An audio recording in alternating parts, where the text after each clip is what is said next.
عراق بە بەردەوامی لە بەردەم ئەو کاریگەریە استراتیژیانە لە بەردەم ئەو بڕیارە چاوەڕوان نەکراوانەدایە کە لە دقەی سفرە ساخ دەبێتەوە چ بۆ عراق بێت یاخود بۆ هەرێمی کوردستان بێت. هەرێمی کوردستان کە نیمچە سەربەخۆییەکی جیاواز لە پارچەکانی دیکەی کوردستان تا ئێستا هەم حیزبەکان هەم خەڵکی هەرێمی کوردستان توانیویانە پارێزگاری لەم نیمچە سەربەخۆییە بکەن. بەڵام ناوبەناو کۆمەڵێک بڕیار کە لە دژی وزە لە هەرێمی کوردستاندا دەدرێت کاریگەری دەبێت لەسەر پەیوەندیەکانی هەرێمی کوردستان لەگەڵ ناوەندە هەر ئەوەندەنا زۆر جار بڕیارەکان لەسەر ئاستی عراق لەسەر ئاستی هەرێمی کوردستان دەچنە دەرەوە.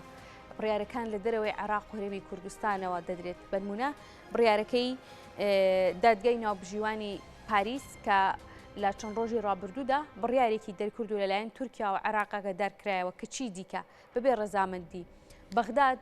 هیچ مامەڵەیەکی بازرگانی نەوت لەگەڵ هەرێمی کوردستاندا ناکەن کە دەگاتە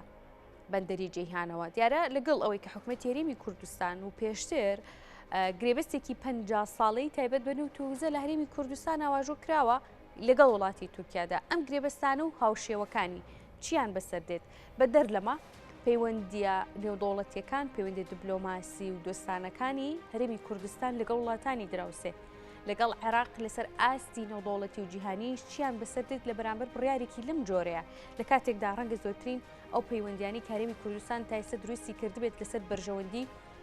وزە و نەوت و غاز بووبێت. لەسەر ئەم بابەتە لەگەڵ بەڕێز شێرزاد ماما و کوچاکدێری سیاسی ڕاستەخۆ لە هەولێرەوەیانی ئێمە گفتوگەی زیاتر لەگەڵەوەدا دەکەین. بەڕێز کاک شێرزاد زۆر سپاس بۆ ئامادەبوون. سەرنج و خوێندنەوەی ئێوە سەرەتا لە بڕیارەکەەوە دەست پێ بکەین. سەرنج و خوێندنەوەی ئێوە بۆ بڕیارێکی لەم جۆرە چییە و دەکرێت لە داهاتوودا بۆ دوورمەودا کاریگەری بڕیارێکی لەم جۆری دادگەی ناوبژیوانی پاریس چی بێت؟ بەڵێ بەنای خۆی گەورە زۆر سپاس لەو دەرفەتەی سلااوم بۆ تۆی بەڕێز و بۆ بینەرانی کورسان نیوز. ڕاستەکەی ئەو بڕیارەیە لەلایەن بابرێن چاودێرانی سیاسیەوە و لەلایەن دەتوان بڵێم سەرکردایەتی سیاسی حیزبەکانی هەرێمی کوردستانەوە شتێکی چاوەڕوان کراوە. ینی ئەگەر کەسێک بڵێ ئەو بڕیارەیە وەکو برێنەوە ئەنمان سوپرایز بۆ یاخود لە ناکاو بووە ئەوە دیارە بابرێن لە بواری سیاسیەوە زانیاری و شتی نییە. لە 2004 کاتێک کە هەرێمی کوردستان کۆبنەوەیکی ئەنجامدا و بڕیاریاندا ئابووری سەربەخۆنەوت بخۆیان بفرۆشن و حکوومەتی ئەو کاتی عراقی بە سۆرۆکاتی نووری ماریشی کاتێک کە بڕیاری بڕینی سەرجەم مافە شایستە دارایەکانی هەرێمی کوردستانیدا لەو کاتەوە دیارە حکوومەتی عراقی سکاڵایەکی لەو دادگای فەڕەنسی کە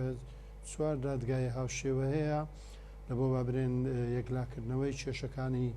نەوت لە نێوان وڵاتاندا تۆماریان کرد. ئەو دادگەی ئەو کات زۆر بابرێن سکاڵایەکەی بە ئەهەمیەتێکی گرنگە وەرنەگرت وتی تا 4 ساڵ ئێمە بەس ینی لێکۆڵینەوە شت دەکەین لەسەری تا 2010 بەڵام لە ئێستا کە دەکا بڕیارەکەی یەکلا کردیتەوە دیارە بەڕاستەکەی ینی دوو ئەگەری هەیە. ئەگەر یەکەمیان لەوانەیە بابرێن کۆمەڵک کەیسی لە بەدەست بی ئێستا بابرێن نۆرەی ئەو کەیساتبی کە سکاڵاکەی حکوومەتی عراقا تۆماری کردووە تریەک لایەن کردبییتەوە یا خود دەکرێتن دووبارە دەستێکی تری بابرێن وڵاتانی دەوروبەر و لایەنە عراقیەکانیش بە تایبەتی ئەوانەیە کە بەردەوام لە بیریوەی لانەفشار لە ساهرێمی کوردستان بەکەن دیارا و دەستەیە جولاندیتەوە بۆ بزات لەو تەوقیتەی ئەو بڕیارە جێبەجێ بووە کە توانین بڕێنجیهان بە کۆمەڵە قەیراندا تێدەپەڕی هیچ وڵاتێک لە سەرپێنیە هەرێمی کوردستان یەک لە وڵاتانێکەوەکو پێیزە سەرپێنیە ئەو وڵاتی حتمما کاریگەری خۆی دەبی وە کاریگەری ئەو بڕیارە لەسەر پەیوەندیەکانی نێوان هەرێمی کوردستان و بەغدا دەتوانم بڵێم زۆر دەبیتن و ئەگەر دەرچەک نەدۆزرێتەوە لەو 1-2 ڕۆژەی بە شێوەیەکی کاتی دەست بە ڕۆیشتنی نەوتی هەرێمی کوردستان نەکرێتەوە بۆ بەندەری جەیانی تورکی وەلەوێەوە دارایی هەرێمی کوردستان نەکەوێتەوە بابرێن حاڵەتی ئاسایی خۆی تاوەکو بودجە لە پەرلەمانی عێراق ڕەنگە لە دوای ئەو جەسەی ئەم شۆکە کرا پاشتر جەسەوی پەسەندکردنی بودجە بیتن کاریگەریەشی زۆر خراپی دەبیتن. بەڵام کۆی ئەو کێشانە دەبێت هەرێمی کوردستان بە چاوکی سیاسیانە سەیری بکە. ئەوانە چەندە بابرێن ڕەهەندی یاساییان هەیە و چشانێک ئێستا کە ڕوویداە و دەتوانین بڵێم دوو ئەوەندە ڕەهەندی سیاسیان هەیە هەرێمی کوردستان سیاسیانە مامەڵە نەکا و نەچێتە ناو بازنەکانی بابرێن گفتوگۆ سیاسەکانەوە لەوێەوە بەهێز نەتوانی بە یەکدەستی و یەک دەنجەوە وەرەقەی هەرێمی کوردستان بەهێز بکاتن کۆمەڵک دەقیتری یاسایشەیە بەرامبەر هەرێمی کوردستان دەیجوڵین. بەڵێ کاک شێرزاد عێراق بە بەردەوامی لە بەردەم ئەو هەژمون و کاریگەریە سیاسیە وەکو چاودێران و کەسانی شاردەدای وەکو جەنابتان باسی لێەوە دەکەن لە نێو دۆخێکی ناهەمواردایە بەڵام کۆمەڵێک بڕیار ڕۆژە لە دژی هەرێمی کوردستان دەردەکا بە تایبەتی لە ساڵی پارۆ تاکو ئێستا کە چاوەڕوان نەکراوە یعنی هۆکار چییە کە عێراق لەم کاتەیە ئەم جۆرە بڕیارانە لە بەرامبەر هەرێمی کوردستان بەکاردێن و دەشێت لە نێو کوی ئەمل ملانێ و سراع سیاسیانی کە هەیە لە عێراقا پەیوەندیەکانی هەرێمی کوردستان و بەغداد بەرەو خراپ بوون بچێ. بەڵێ خۆی ئەوەی کە کاریگەری نێگەتیڤی هەیە و ئەوەی کە هۆکاری سەرچی بابرێن دەرچوونی ئەو بڕیانانەیە لە بەغدا لەوانەیە 600 زیاتری بگەڕێتەوە سەر هەرێمی کوردستان لەناو هەرێمی کوردستان ناتەباییەکەیە چێبڕچێ و چێشمە چێشمەکەیە دەتوانین بڵێن بابرێن لە لۆژیشی سیاسی پێ دەگوترێتن ئەو چێشمە چێشمەیە لەوانە هەردوو هێزی دەسەڵات گەیشتێتە ئاستەچی پێی دەوترێن ناشەریفانە چێشمە چێشم لەسەر پۆستی سەر و کۆمار و لەسەر کۆمەڵێک شتی تر وای کردووە وەرەقەی هەرێمی کوردستان ئەدای سیاسی هەرێمی کوردستان لە بەغداوە زۆر زۆر بەلاوە سیر دەکرێت هێزە سیاسیەکانی بەغدا و ئەو عقلیەتە شۆڤێنێ کە هەیتیان بەردەوام لە بۆ سەدانە و ئەگەر دۆخی ئێستای عێراق بابرێن ئاوا خراپ نەبووە لەسەر پێ وایە و سەدر و لایەنەکانی تری سونە و هەموو یەک دەنگبانە بڕیاری زۆر خراپتریشان دەدا بەرامبەر بە هەرێمی کوردستان ئەوە ناوەستن و هەر لە هەر کوێن دەرێ بەیان ڕێک بکەوی نیساب تەواوبی و دادگای فێدرالی بتوانی کەیسێک هەر کەسێک لەوانەی هاوڵاتێکی ئاسایی سکاڵایەک لەسەر هەرێمی کوردستان و لەسەر ئەو بابرن فیدرالی هەرێمی کوردستان بکە ئەو دادگایە بە هەری دەزانی بیخۆستەوە بڕیارێک لە دژی هەرێمی کوردستان دەربکە کەواتە لێرە پرسیارێک دێتە هەرێمی پێشەوە کوردستانە. کاک شێرزاد بە بەردەوام دەوترا ئەگەر بەهێزبوونی عێراق مەترسیە بۆ هەرێمی کوردستانیان بەهێزبوونی ناوەند لاوەزبوونی هەرێمی کوردستانی لێ دەکەوێتەوە ڕەنگە زۆر بە هەند ئەم بابەتە وەرنەگیرا بێت تا ئێستا نەگەر بە هەندی ژۆر گیرا بێت حکوومەتی هەرێمی کوردستان نیتوانی بێت بەهێزبوونی خۆی لە سەردەمانێکا بە دەرفەت وەربگرێت ئێستا عێراق کەوتوتە ناوەند کەوتۆتە ئەو قۆناغی کە بەهێز بوو بێت و ئەم بەهێزبوونەی خۆی لە دژی هەرێمی کوردستان بەکاربێنێت و مەترسی بێت بۆ سەروەری هەرێم هێشتان مایتی هێشتان عێراق نەکەتیتە ئەو قۆناغی کە زۆر بەهێزبی و بتانی ئەو هێزەی خۆی بەرامبەر هەرێمی کوردستان بەکاربێنی چونکە ڕاستەکەی ئێستا دەتوانین بڵێن دیانی 150 هێزە کاریگەرە سیاسەکانی عێراق و بۆ هێزە معارزەکان و شەقام بەشدارنین لەو پێکاتی حکوومەتی ئێستای محەممەد شیع سوودانی بەڵام وەکوتم لەبەرەوەی ئەوان نیەتەکەیان وە شۆڤیانە بیر دەکەنەوە بەردەوام لە هەل دەگەڕێن لە دوازای وەختێک کە بڕیارەکان دەردەکەن یاخود دادگاشی نێودەوڵەتی وەکو ئەو کەی سێگلا دەکات و یان دادگای فێدرالی لەسەر سکاڵایەک بڕیارەشی نوێ بەرامبەر هەرێمی کوردستان دەردەکات ئەوان دەڵێن ئەوە ڕەهەندی یاسایی هەیە ئێمە هیچ دژایەتێکمان لەگەڵ ئێوە نییە بەڵام ویستمەوە بڵێم تاکە زامنی پاراستنی فێدرالی و مافەکانی هەرێمی کوردستان بریتە لە یەکدەنجی هەرێمی کوردستان بریتە لە بەهێزبوونی هەرێمی کوردستان لە ڕۆی وەرەقەی سیاسیەوە بریتێبوونی هەرێمی بەهێزبوون و مووقفی هەرێمی کوردستان چۆنە بینن ئەم بەهێزبوونە بەدیەکرێ ئەو بەهێزبوون ئێستا بەدی ناکرێ ئێستای هەرێمی کوردستان دەتوانم بڵێم لە خراپترین قۆناغی ینی سیاسیدا هێزەکانی خۆی هەموو لە دەستدایە چۆن بابرێن لە ساڵانی نەوەتەکانەوە ئێمە شەڕی نەگریسی ناوخۆی یەخەی گرتبووین ئێستش دەتوانم بڵێم هەرێمی کوردستان لەو دۆخەیدایە ئەوە حکوومەتێکت هەیە ینی بوویتە دوولێتەوە بەشێکی پێکاتی سەرەکی دەوام ناکەن پەرلەمانێکت هەیە لەسەر کۆمەڵێک شت هەیە کە ئەو ڕەهەندە گرنگانە هەیە ناتوانانی کۆبێتەوە دەستەوسان دانیشتێت چکە ئەم ناتوانانی بابرێن ڕێککەوتنی سیاسی لە بەدەستنیێت تاوەکو ئەو پرۆژانە بخاتە دەنگدان و وەرەقەت بەهێز بکاتن بۆیە ئێستا پێگەی ئێستای هەرێمی کوردستان لە پێگەشی زۆر لاوەزدای ئەوەش دەگەێتەوە سەر ئەو کارکتەرە سیاسیانەی ئێستای لە هەردوو لایەنی سەرەکی لە هەردوو هێزی سەرەکی هەرێمی کوردستان هەن ئەدای سیاسیان وەکو پێویست بە هێز نییە تاوەکو بتوانن لەو قۆناغە حساسی ڕوبەڕووی عێراق ببن. باشە دەزانێت کە ئێستا بە هەر بەرژەوەندی و هەر هۆکارێک بێت لەسەر ئاستی چ ڕۆژهەڵاتی ناوەڕاست و چ لەسەر ئاستی ڕۆژئاوا گۆڕانکاریەک لە پەیوەندیەکان لە گفتوگۆکان هاتۆتە ئاراوە جا بەرژەوەندی ئابووری بێت بەرژەوەندی سیاسی بێت جۆرێک لە نێگریزیک بوونەوەی وڵاتان چ لە ڕۆژئاوا بێ بۆ کەندا و بۆ ڕۆژهەڵاتی ناوەڕاستیش بە دیاریکراوی چ لە ناو ڕۆژهەڵاتی ناوەڕاستدا بێت ئەو پەیوەندیانە ئەو جۆرە لێک نزیک بوونەوەی کە پێشتر بە چاوەڕوان نەکراو لە قەڵم دەدرا ئێستا هاتۆتە ئاراو بنمونە وڵاتێکی وەکو سعودیە و ئێرانە بینین بنمونە چینە بینین لەگەڵ رووسیاکە جۆرێک لە نزیک بوون و وڵاتانی دیکە دەبینین بەگشتی ئەوەی ئەمێ بپرسم هەرێمی کوردستان لە ماوەی ئەم چەند ساڵەی کە سەربەخۆ پرسی وزەی لەلایەن خۆیەوە ئاراستە کردووە توانیویەتی چ پشتیوانیەکی نێودوڵەتی چ پێگە قایمیەک لەسەر ئاستی نێودوڵەتی لەسەر ئاستی ڕۆژهەڵاتی ناوەڕاستیش بۆ خۆی دروست بکات پەیوەندیەکانی هەرێم چۆن نەبینرێت خۆی ئەوەی باست کرد دوو ڕەهەندی هەیە ڕەهەندەشان دووبارە پەیوەندی بە کورت هەیە بەڵام خاڵە سەرچی و جەوهەریەکان فعلەن پەیوەندی بە ئەقتابەکان یاخود با برێن بە جەمسەرەکانی هێزەوە هەیە هەرێمی کوردستان لەبەرەی وەکوتم هێزەکانی تەبانە بووینەوە مؤسساتی حکومەتی هەرێمی کوردستان ڕۆڵی نوێنەراتی کوردی بە شێوەیەکی ڕاستەقینە نەبینی و زۆربەی پەیوەندەکان زووتر و ئێستاش کاریگەریەکانی حیزبی پێوە دیارە لەسەر ئاستی حیزبی ئەو پەرەی پێدراوە وڵاتانی بابرێن جەمسەری هێز وڵاتانی دەور و بەرمانەوە بە تایبەتی کە باسن لە سعودیا و ئێران کرد کاریگەریان زۆرە ئەمان حەز دەکەن مامەڵە لەگەر موئەسسات بکەن موئەسسات وەلای نییە لە بۆ هیچ وڵات و هێز و شوێنی تر بەڵام حیزب وەلای دەبێ حیزب بابرێن دەکرێت لایەک وڵاتێکی نێودەوڵەتی جەمسەرێکی هێز لە خۆی بەکاری بینی ڕێکەوتنی ژێربەژێری لەگە بکە بەڵام موئەسساتی حکومەتی هەرێم ناتوانێت ڕێگە بکەیت لەبەرەوەی لە چوارچەوەی یاسایەک و مامەڵە دەکات چونکە هەرێمی کوردستان ئەو بابرێن ڕەهەندەی نەبووە کە موئەسسەکان بە نیشتیمانی بکرێتن ئێمە نەمانتوانی بە لە هیچ لێڤڵک وەکو بابرێن چوونە ناو ڕێکەوتنەکی استراتیژی لە ڕووی بەرژەوەندەی لە ڕووی سیاسی لە ڕووی ئەمنی لە ڕووی بازرگانی لە هەر ڕوەک دەڕێی ئەو شتانەمان نییە پەیوەندی وەکو بڵێن دووبارە وتم بەناوە خۆمان هەیە ڕاندێشتر ئەوەیە ئێمە هەرێمی کوردستان دەبایە زۆر لە ئێستا باشتر بین بەرەو پێشتر بچین و دەبایە تەجروبە و ئەزمموی ئێستای هەرێمی کوردستان عێراق چاوی لێ بکاتن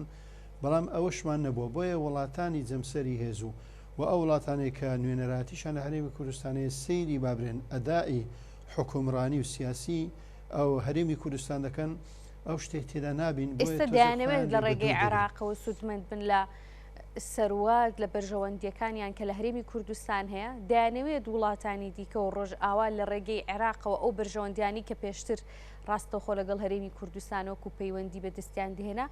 ئێستا هەوڵ دەدەن لە ڕێگەی عێراقەوە ڕاستەخۆم بەرژەوەندیانە بەدەست بهێنن خۆی ویستم هەر ئەوەی باز بکەم ینی بابرێن بەشی دووەم لەگەر پرسیارەکەی تو یەکی گرتەوە بەشی دووەمیان ئەوەیە ینی ئەو وڵاتانە دەیانەوێتن لە ڕێ عێراقەوە ئەو مامەڵەی پێشتر کوردیانە لە هەنێمی کوردستان کەمی کەنەوە لێەوە بەدەستی بینن بابرێن بە دەرەجەیەک وڵاتی تورکیا کە دەرگای ئەوروپایە دەرگای غەڕبە دەرگای بابرێن بازرگانیە دەرگای ڕۆیشتنی نەوتە هەموو شتێکە بابرێن دەیەوێتن لە ڕێ عێراقەوە بەڵام ئێمە ئەومان لە بیرنەچی دەستوری عێراقی لە مادەی ١١٠ هەتاوەکو مادەی ١١١ زامنی تەواوی مافەکانی هەرێمی کوردستانی کردووە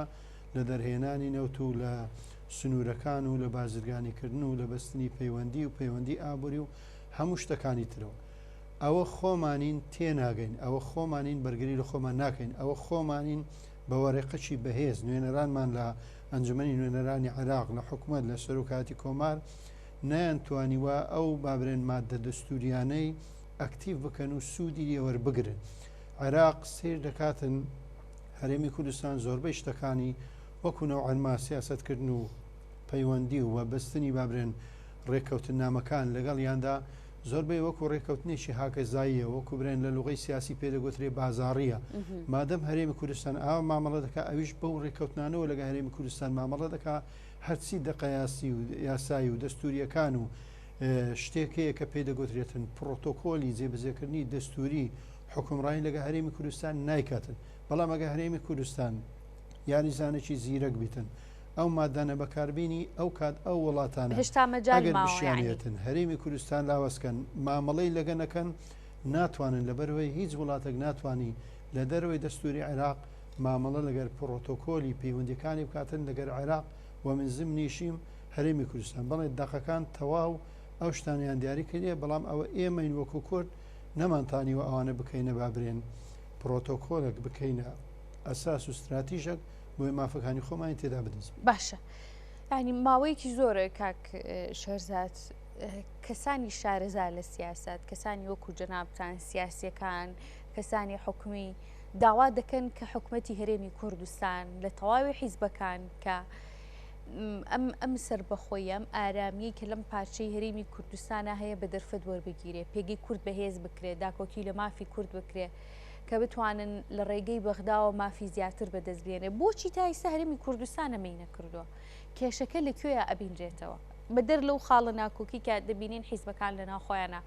کۆدەنگی بەدی ناکرێت کۆدەنگیان نییە خۆی یعنی هەرچەند میدیای بابرێن کورسان نیوز میدیاشی فەرمی یەک لەلایەنە سەرچەکانی پێکاتی سیاسی هەرێمی کوردستانە بەڵام هەندێک قسەی هەردەبی بوترێتن تا ئێستا پارتی و یەکێتی ڕوئیای سیاسی دەوڵەتداریان لە بۆ هەرێمی کوردستان نییە ئەوە بابرێن ئەو خاڵەیە یاخود ئەو نەقسەیە لە تێڕوانینی سیاسی هەردوو حیزبی دەسەڵاتدارەوە تا ئێستاش ڕوئیایەکەیان ڕوئیایەکی حیزبیە چۆن بتوانن پێگە و نفوزی سیاسی و جوگرافیای سیاسی و بابرێن نفوزی سیاسیان لە ناو پەرلەمان و لە ناو حکومەتەوە و نفوزی ئیداریان ئەوەندە بەهێزبی هەریەکە بتوانیتن زۆرترین شت لە بۆ خۆی بەدەستبینیتن ئەو ڕوئیایەوا دەکات ئەو چێبڕچێوا دەکاتن ڕاستی هەرێمی کوردستان وەکو کیانێک وەکو خەڵکەکەی وەکو شوێنەکە ئەو جوگرافیای کەوتیتە باکووری عێراقەوە گەورەترین زەرری پێ بکەوی ئەگەر ئەوان ئەو تێڕوانە سیاسیان ڕاست بکەنەوە لە تێڕوانە بابرێن حیزبێکەوە بکرێتە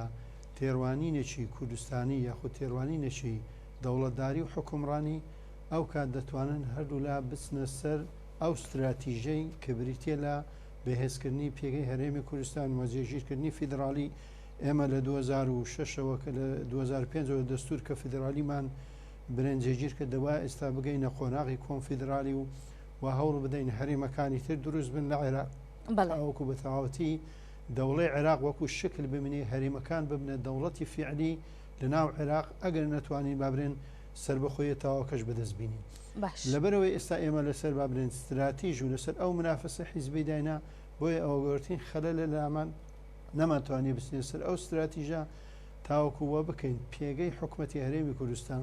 پێگەی پەرلەمان کە بەداخەوە درێژ کراوە نەدەبای و حاڵەتە ڕووبدا و هەڵبژارنە بکرێ پێکەی بەهێز دەبیتەوە لەو منتەڵقەوە بەڵێ دەتوانین هەرێمی کوردستان بکەینە بەهێزترین ناوەند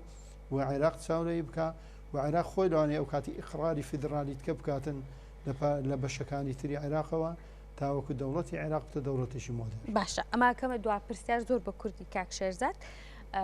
پەیوەندیەکانی هەرێمی کوردستان لەگەڵ وڵاتی وەکو تورکیا وڵاتێکی وەکو عێراق ئەگەر نایبنین کە هەمومان بە هەرێمی کوردستانەوە عێراقی فیدراڵین تا ئێستاش پەیوەندیەکانی لەگەڵ عێراق لەگەڵ تورکیا لەگەڵ وڵاتێکی وەکو فەڕەنسا لەگەڵ ئەمریکا چی لێ دێت لە دوای ئەم بڕیارەی کە دادگای ناوپژیوانی پاریس دەری کردووە سەبارەت بە مامەڵەکردنی نەوت لەگەڵ تورکیا خۆی لەو شوێنانێک کە ئێمە قسەمان گەیشتووە هەر یەک بابرێن لە هەرێمی کوردستان هەمومان منتەمینە لەوە حیزبەشی لە شوێنی خۆی ئەو قسانەمان گەیاندووە پێویستە هەرێمی کوردستان سێشتی سەرەکی یەکەمیان بریتێت لە مەسەرەی دارایی وزە و نەوت و ئەو بابەتانە بڕوا لە چوارچێوەی دەستورەوە مامەڵەی لەگە بکە ئەو کات بە تورکیا دەڕوا بە حەیفا دەڕوا بە ئوردن دەڕوا بە هەر شوێ دەڕواتن بە بەندەرەکانی بەسڕە دەڕاتن ئێمە کێشەمان نابی قەت ئەو مەترسی ڕووناداتەوە بەڵام هەرێمی کوردستان زۆر جێ پێ نەدا دومین ئەساسی جێگیرکردنی پەیوەندیەکان پێویستە لە چوارچێوەی سیاسەتی وەزارەتی خارجی عێراقی بی باوەڕ ناکەم ینی بابن ئەو وەزارەتە وەختێک لای پارتیە یەکێتی زۆر بابرن ئیشی لەگەڵ بکات لای یەکێتی بی پارتی وەکو پێویست ئیشی لەگە بکاتن ئەوە وای کردووە ئێمە ئەو بازنێشمان بەجێ هێشتووە هاتینە لەسەر ئەساسی هەرێمی کوردستان کە هەرێمی کوردستان فەرماگەی بۆ پەیوەندەکانەیە حەقی وەزارەتی خارجی نییە بڕۆ ئەو پەیوەندیانە بکاتن بۆیە ئەو پەیوەندیانەی دەگیرێتن هەمووی شخص یاوەکوت حیزب بەستایتی زۆر باش ئەو پەیوەندێش کە بۆ شێوازی بگیرێت لای وڵاتان نەستراتیژە نە ئایندەشی هەیە بۆ ینی هەر خۆی نەبووە تا ئەوکە ئێمە برین ئایندەی پەیوەندەکانی تورکیا وەکو بابنێن بازاڕێکی باش دە بۆ کۆمپانیەکانی خۆی و نەوتەشی ئەرزانی دەستکەوتووە مامەڵە لەگەڵ هەرێمی کوردستان دەکات هیچ زۆر استراتیژێکی نییە گەڕانەوە لە بۆ بابرێن ئەو بەعدانێک کەوتم بە ژێرەی پڕۆتۆکۆلی حکومڕانی مامەڵە لەگە دەستون زامنی تەواوی مافەکانی هەرێمی کوردستان بەڕێز شێرزاد مامە چاودێری سیاسی لە هەولێر ئۆمیانی ئێمە بووی زۆر سپاس بۆ ئامادەبوونت کاک شێرزاد